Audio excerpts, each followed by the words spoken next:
Please welcome Glenn Hutchins, Brookings Institution Board Co-Chair.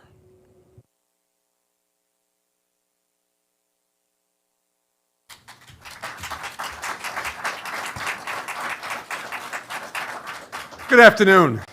I'm Glenn Hutchins, as I said, co-chair of the Brookings Board of Trustees.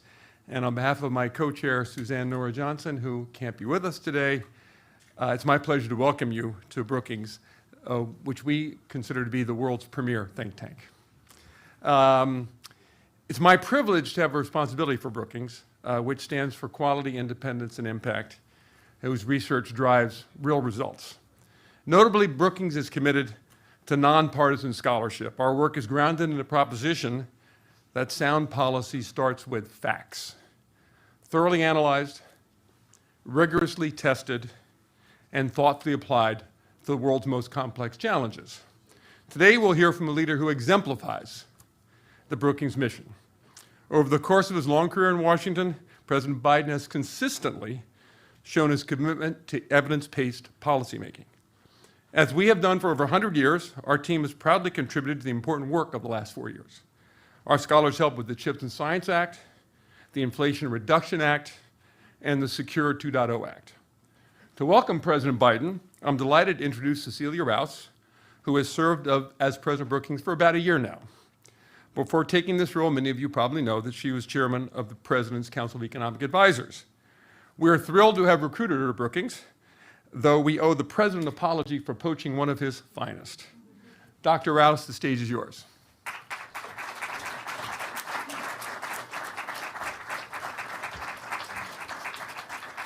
Thank you for that warm introduction, Glenn. On behalf of the Brookings Institution, it is my profound honor to welcome President Biden to our campus today. As Glenn mentioned, I had the opportunity to work for President Biden from 2001 to 2003. So if I may, boss, this isn't just a professional honor, it's a personal pleasure to welcome you to Brookings. Over the years, our institution has had the privilege of hearing from several US presidents, including John F. Kennedy, Johnson, Ford, both Bushes, Clinton, and Obama. President Biden's visit continues Brookings' proud tradition of promoting thoughtful discussions on the most pressing issues of our time with leaders from across the political spectrum. Today, President Biden will focus on one of those critical challenges, our nation's economy. Throughout his tenure, President Biden has prioritized long overdue investments in our country's infrastructure and its people, working to build an economy capable of addressing challenges such as inequality and climate change. His vision is rooted in the belief that a strong economy allows all Americans to contribute productively and earn a good living to support themselves and their families, an economy that works for all. This is the vision that President Biden will speak to today. With that, it is my great pleasure to turn the floor over to President Biden. Please join me in welcoming him to the stage.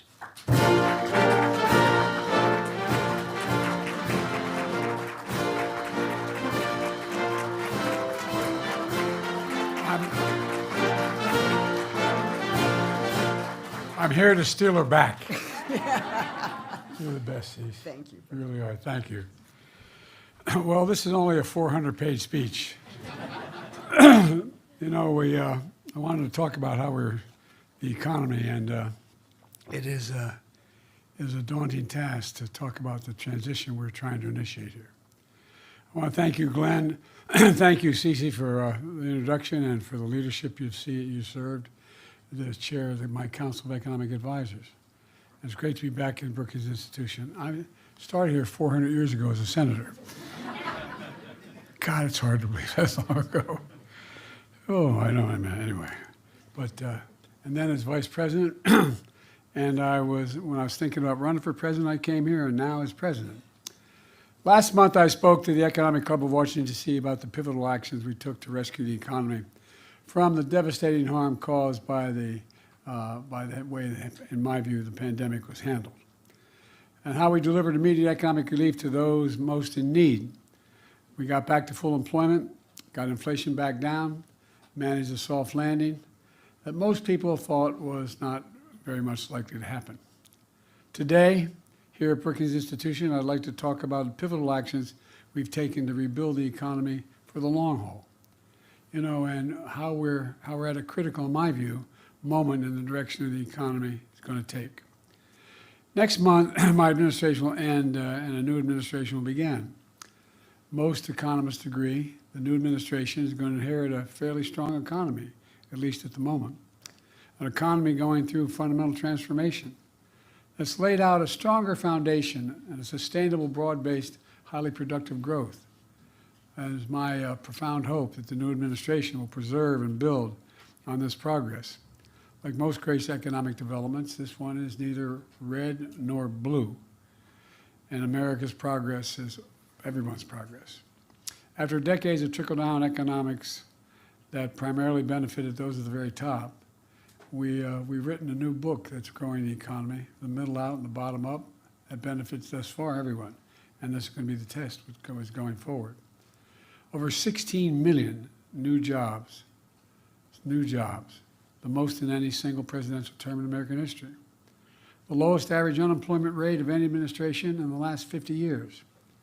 20 million applications for new business records. I mean, it's for new business, that is a record, I should say. Stock market hits record highs. I wish I owned a lot of stock. You know, the worst part of all this, I acknowledge at Brookings, for 36 years, I was listening to the poorest man in Congress.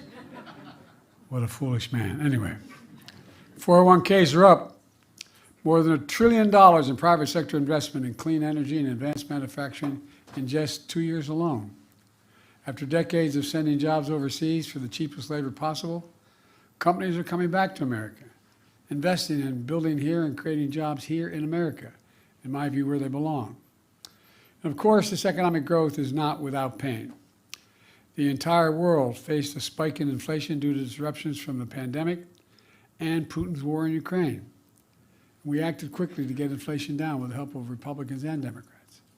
Inflation came down to pre-pandemic levels.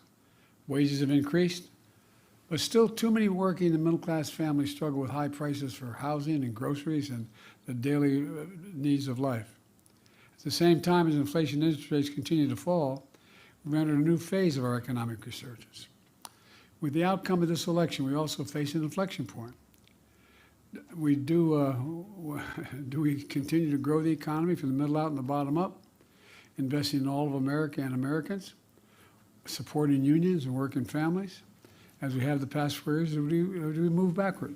In my view, backslide to an economy that's benefited those at the top while working people in the middle class struggled for a fair share of growth in economic theory that encouraged industries and livelihoods to be shipped overseas. And I might add, I'm not anti-corporation. For 36 years, I represented corporate America. My state has more corporations registered in my state than every other state in the union. So I'm mildly accustomed to corporate America. And to see it grow is useful and helpful and necessary. But to make the most of the opportunities ahead of, I want to share key pages from our middle-out, bottom-up economic playbook and lay down what I believe to be a new set of benchmarks to measure against the next 4 years and see whether this theory is more than just a phenomenon.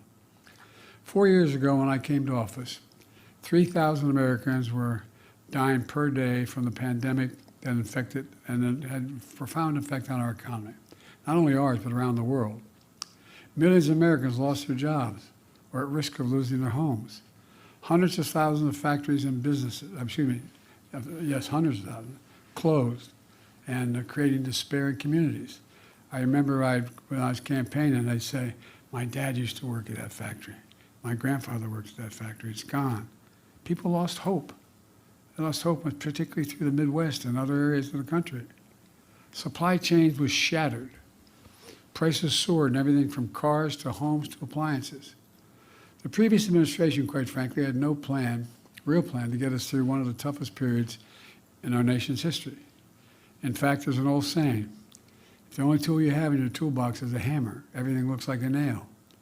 Over the course of decades, Republican leadership, and I'm not those of you who know anything about me and my career in the Senate, I had as many Republican friends as Democratic friends, for real. I'm not one of these, anyway, I won't get going.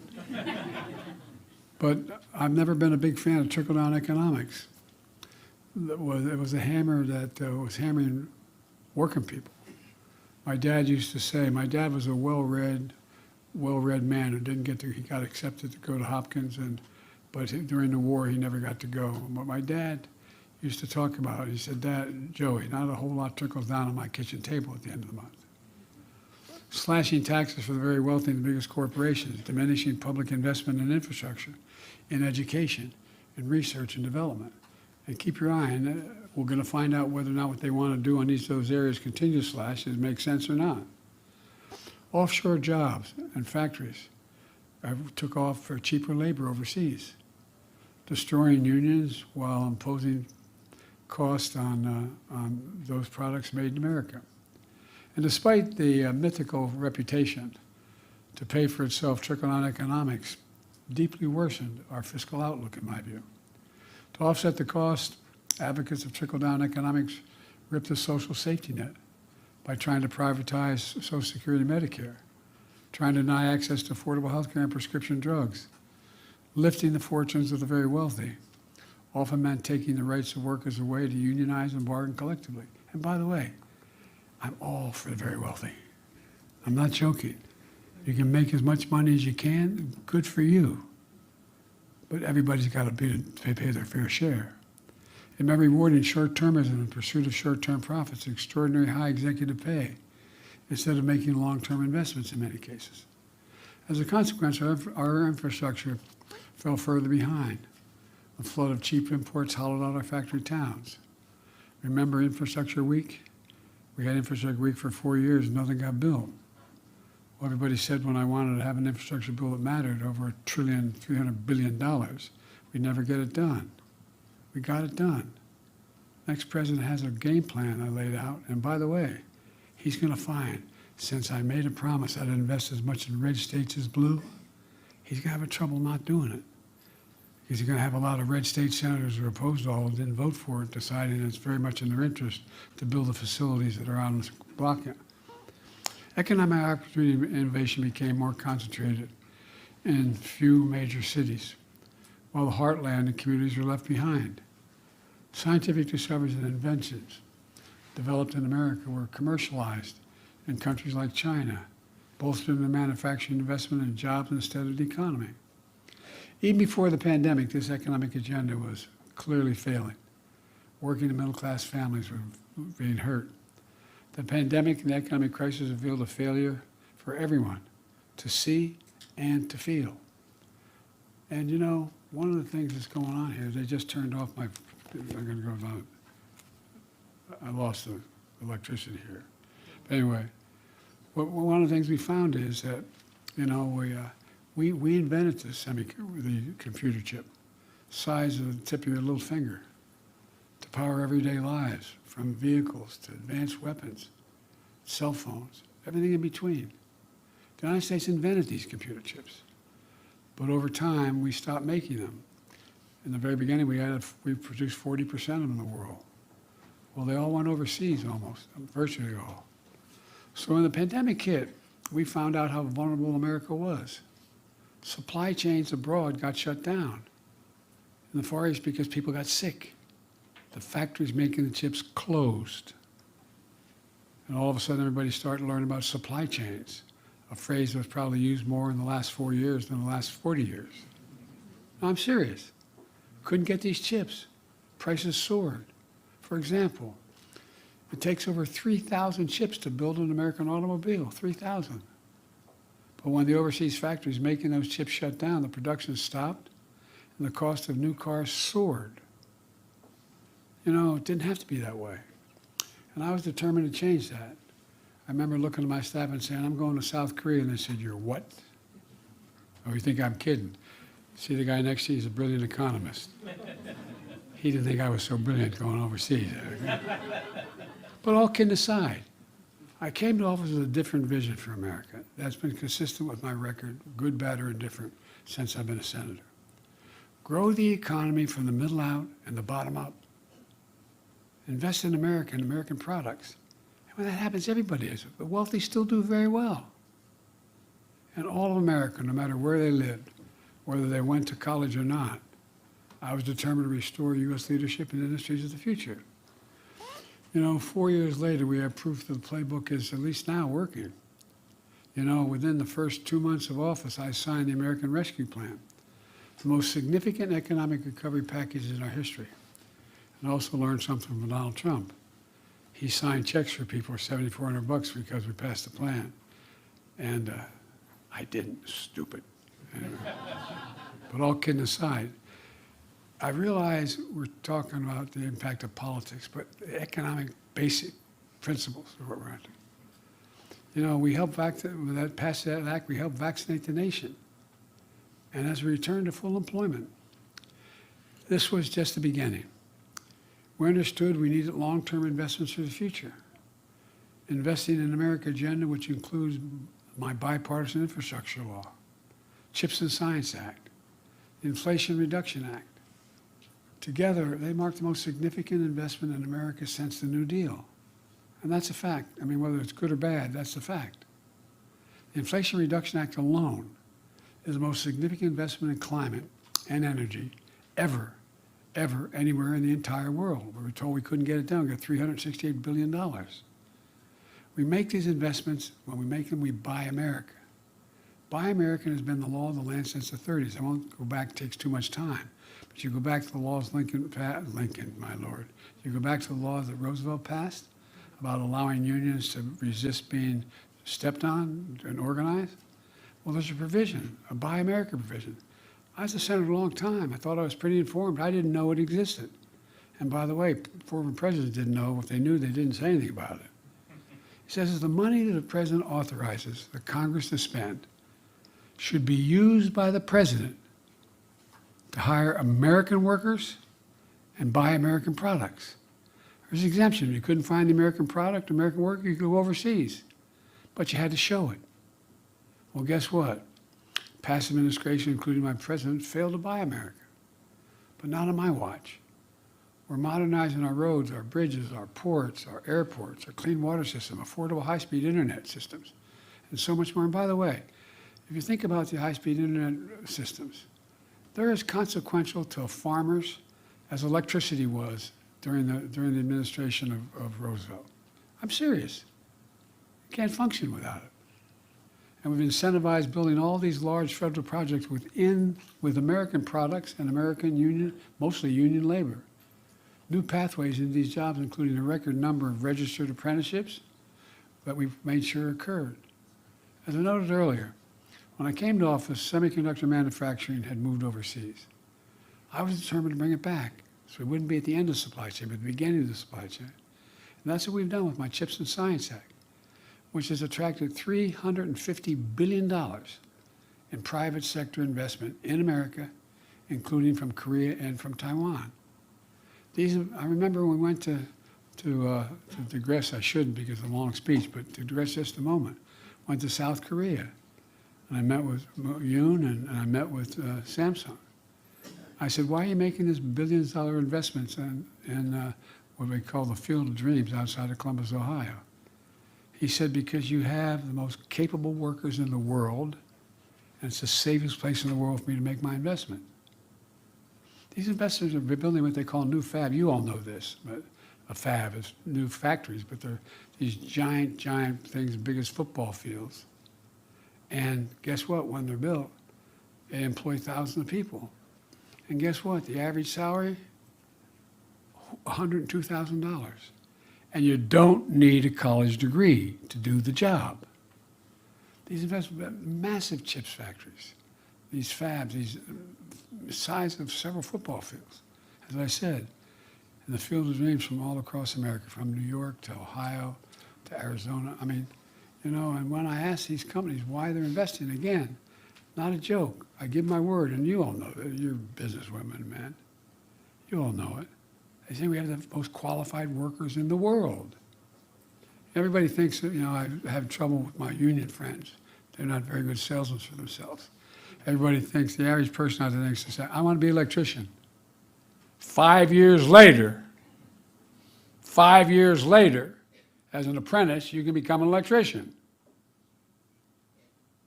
Look, the CHIPS investment are creating over 125,000 jobs so far. Many of those jobs are paying over 100 grand a year, and we don't need a college degree, as I said. And it's not just fabs. These investments are creating opportunities for entire communities, small businesses creating even more jobs. When they move, when you build, for example, you build one of these fabs, whether it's in Syracuse or wherever, they're all over the place. Guess what? You know what happens? They end up building drugstores, coffee shops, automobile dealerships. They build entire communities because thousands of people move in who can afford to live a decent life. In fact, and we knew in the beginning, this wasn't going to come to fruition in my campaign, my administration. It takes time to get this done. But watch 2, 4, 6, 8, 10 years from now. We'll soon be the only economy in the world to have all 5 of the major chip companies operating in the United States of America. It's not only creating thousands, it will create thousands of jobs and good paying jobs, building chip factory, but all is creating those jobs for workers installing more solar panels, batteries, selling more electric vehicles than ever before. You know, that's a construction boom and manufacturing boom all across America. It's just going to continue to pick up with the billions of dollars being invested. When faced with unfair practices from abroad, we've taken a tough but targeted actions on behalf of the American worker, American businesses, and factory towns. You know, we know the pandemic and Russian war in Ukraine and inflation created enormous pain and hardship all across America. It's true for every major economy in the world. But we took aggressive action that brought prices down. For example, after Russia's invasion of Ukraine, causing gas prices to spike globally, I ordered the biggest release of ever in our Strategic Petroleum Reserve. That's all that you all know. Most people listening wouldn't, but that's all that oil we've saved up. And we challenged the oil and gas companies to take their record profits and invest more in production. Invest more in production. Today, American energy production is at record levels, including in oil and gas production. Gas prices are down to $3, $3, below the price before Russia's invasion. In addition, we've successfully pushed back all of the oil released at a much lower price, and we've refilled the facilities, making the taxpayers in the process $3.5 billion. Brought it out, got it back, a hell of a lot cheaper to fill it back up. Now inflation is coming down faster than almost anywhere in the world in advanced economies.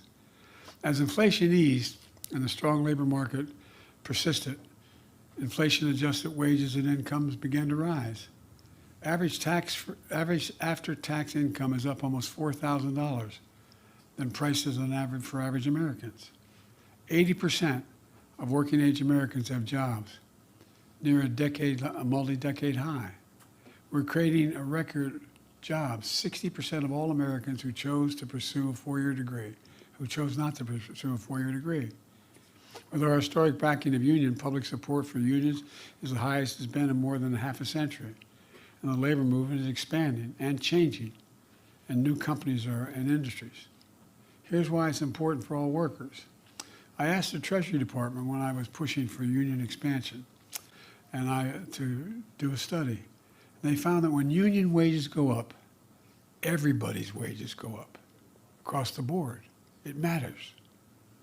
The middle out, bottom up playbook is also asking that the very wealthy the most profitable corporations, begin to pay their fair share. I won't use the usual site that's used. We got 1,000 billionaires in America. Their average federal tax is 8.2%. Anybody want to trade with them?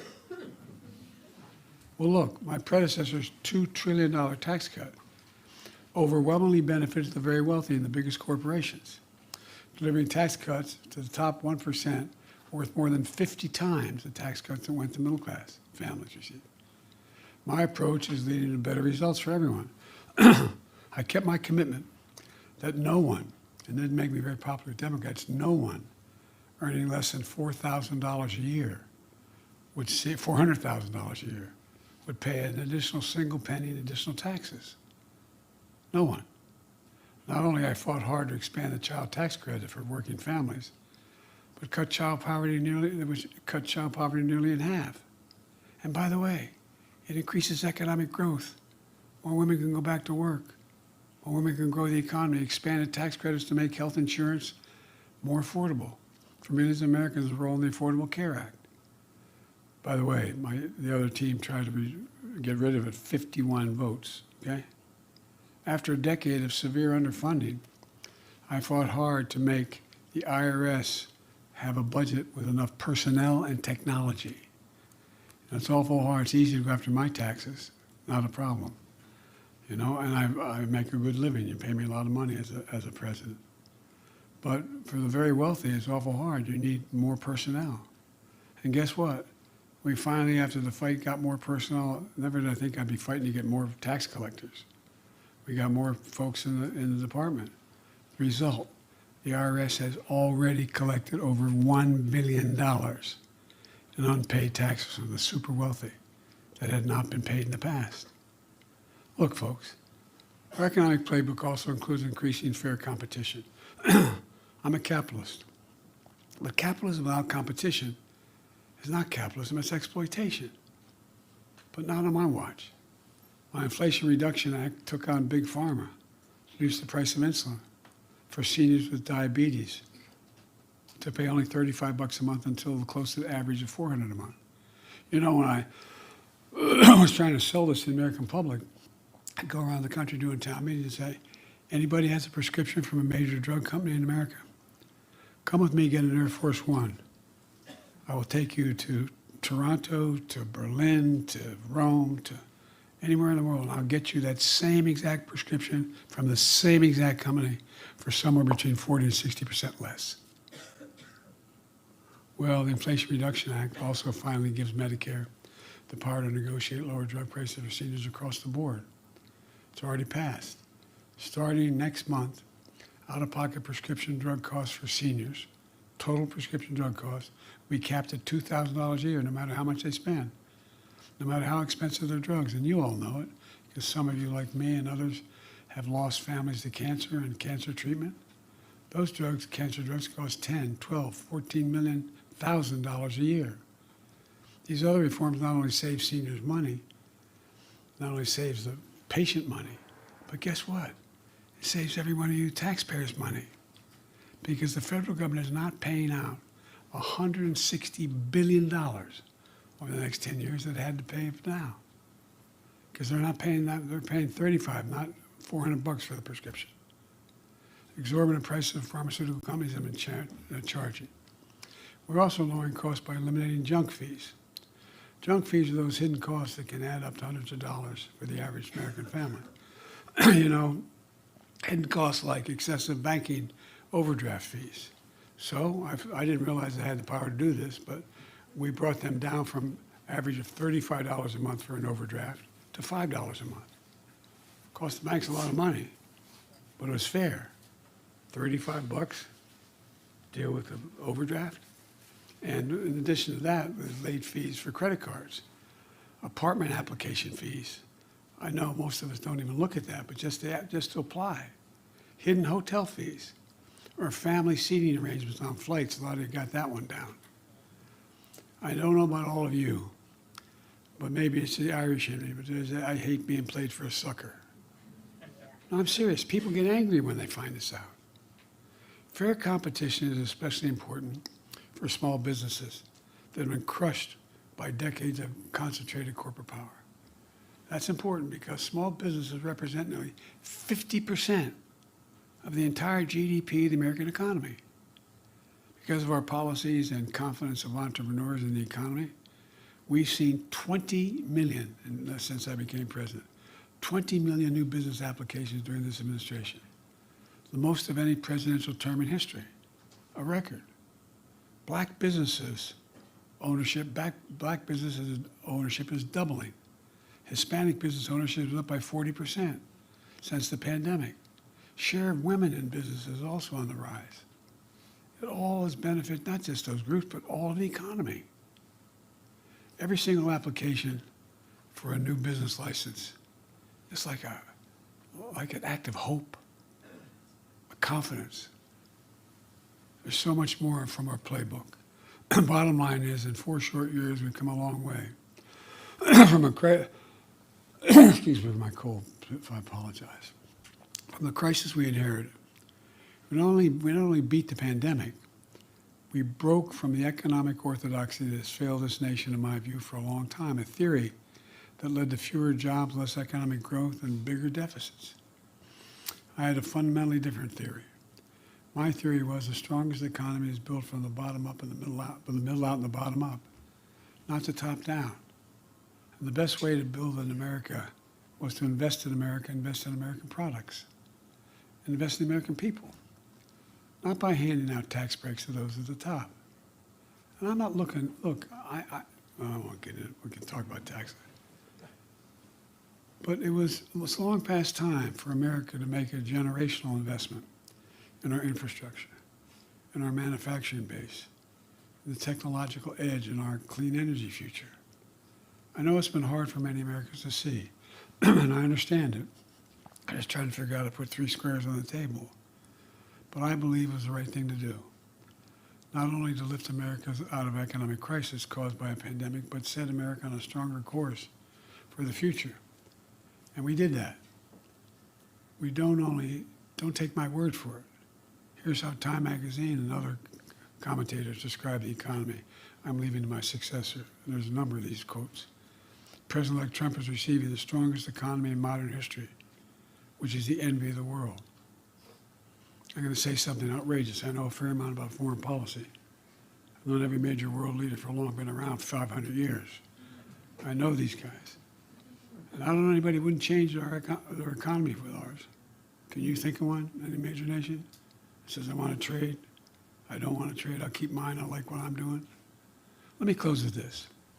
By all accounts, the incoming administration is determined to return the country to another round of trickle-down economics and another tax cut for the very wealthy that will not be paid for, or if paid for, is going to have a real cost, once again causing massive deficits or significant cuts in basic programs of healthcare, education, veterans benefits. On top of that, he seems determined to impose steep universal tariffs on all imported goods brought to this country, on the mistaken belief that foreign countries will bear the cost of those tariffs rather than the American consumer. Who do you think pays for this? I believe this approach is a major mistake. I believe we've proven that approach is a mistake over the past 4 years. But we all know in time what will happen. I've never agreed with Ronald Reagan's approach to the economy, although I got along with him very well. But I did agree with something he said. President Reagan said, and I quote, "Facts are stubborn things." Facts are stubborn things. They are. Here are the facts. A set mark of benchmarks, if you will, that we should measure the success or failure of our next 4 years. During my presidency, we created 60 million new jobs in America. Will the next president create jobs, or like Herbert Hoover, be the only president to lose jobs in his administration? During my presidency, will we see the lowest average unemployment rate of any administration in 50 years? Will the unemployment be higher or lower in the next 4 years? We have had a strong economic growth of 3% on average on a yearly basis. Will the next president have a stronger or weaker economic growth?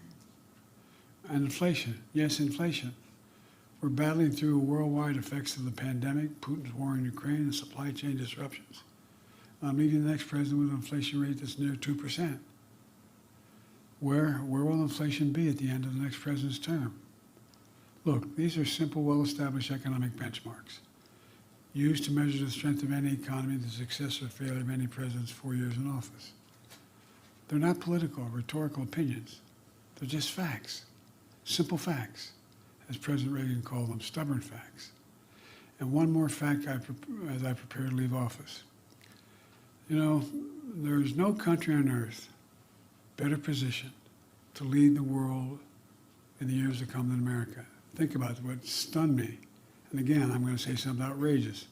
I have as much experience in foreign policy as any president in history of the United States has had. I was chairman of the Foreign Relations Committee. Anyway, I spent a lot of time. I know all of them.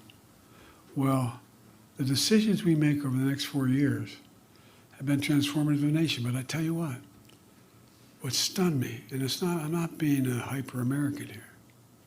I can't name a single country in the world that doesn't think, put it this way, If we're not leading the world, who does? Not a joke. I'm not being wise guy.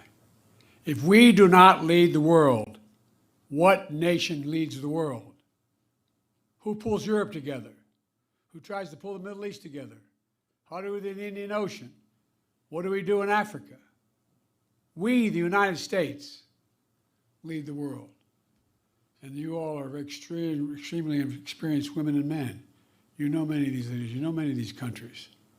Find me one that says we're not, or wish we weren't.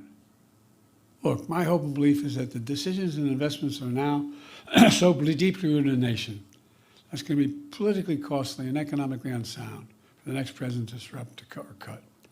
You know, some of my friends in the Republican Party, when I do States of the Union, who holler and like, you know, those things, they're against all the things we did. Keep your eye on them. Tell me what they want the programs we voted for them to cut in their states. Show me the most conservative Republicans willing to take away the factories that are going to be built in their states. It's going to be interesting. It's going to be interesting. Look, I pray to God, because I think everybody has an opportunity to reconsider their growth. I pray to God the President-elect throws away Project 2025. I think it would be an economic disaster for us in the region. In fact, consider one additional fact. The historic investments we've made went to more red states than blue states. Not a politically smart thing to do, and I knew what I was doing. I knew people would be angry. But the reason they're red states and they need it more because of the decisions they made. And geography. Will the next president stop a new electric battery factory in Liberty, North Carolina? Will create thousands of jobs? Will he shut down a new solar factory being built in Carterville, Georgia? Are they going to do that? You know, will we deny seniors living in red states $35 a month insulin? I believe the only way for a president to lead America was to lead all of America. And I believe the economy I'm leaving at the moment, and others could do better than I did. I'm not saying it was perfect, but ends up at this moment the best economy, strongest economy in the world. And for all Americans, doing better. So we got a lot to do, and I'm leaving the presidency, but I'm not going away. It's bad news for you all. Because I think we got to bring this country back together. When I announced my candidacy for president, I said I was running for 3 reasons. One was to restore the soul of America. Just decency in the way we treat one another. Politically, the way we treat one another. I know you know that back when Pat was around and others, we had vicious fights. We'd go and sit and have lunch together in the Senate dining room. I'm taking more of your time than I should, but one of the things that I realized when I was vice president, Barack wanted me because of my background in foreign policy and my ability to work in the Congress fairly well.